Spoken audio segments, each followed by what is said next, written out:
মানুষের আয়ুকাল এত কম কেন সেটাই জানাবো আজকের এই ভিডিওটির মাধ্যমে। তাহলে চলুন আজকের ভিডিওটি শুরু করা যাক।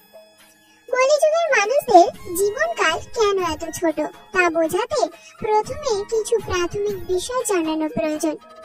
সৃষ্টির শুরু থেকেই বিভিন্ন যুগ এসেছে এবং গিয়েছে, যেগুলি সনাতন ধর্মে সত্যযুগ, ত্রেতা যুগ, দ্বাপর যুগ এবং কলিযুগ নামে পরিচিত।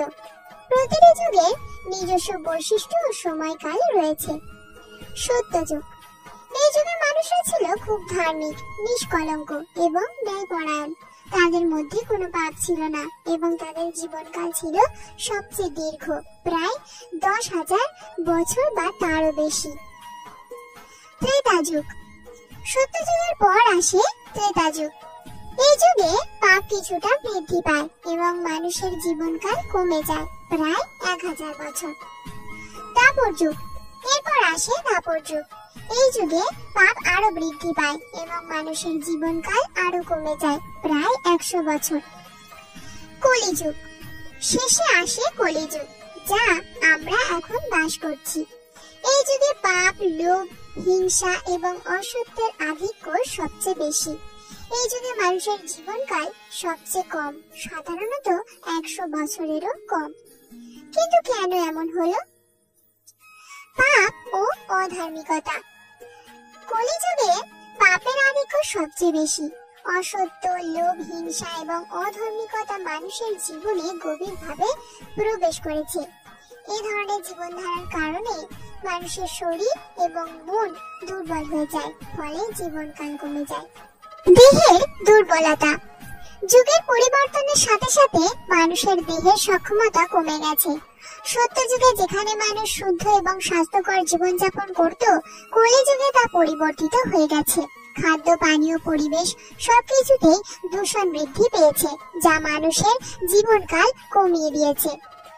মানসিক চাপ ও অসন্তোষ, কলিযুগে মানসিক চাপ ও অসন্তোষের মাত্রা খুব বেশি।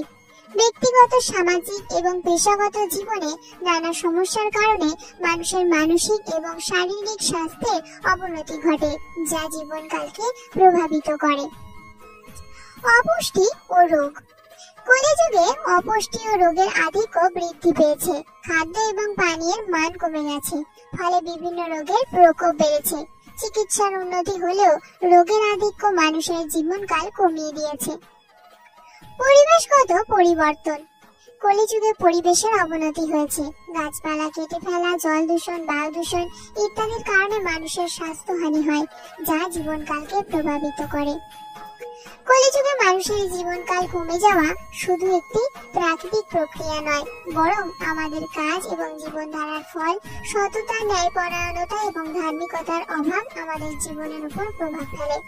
তবে সবকিছুর মধ্যেও ধর্ম, সততা এবং সৎ কাজের মাধ্যমে আমরা আমাদের জীবনকে সুন্দর এবং শান্তিপূর্ণ করতে পারি। এইভাবে কলিযুগে মানুষের জীবনকাল কমে যাওয়ার কারণ বোঝা যায়। এটি আমাদের সচেতন হওয়ার এবং নিজেদের জীবনধারা পরিবর্তনের জন্য একটি সতর্ক বার্তা।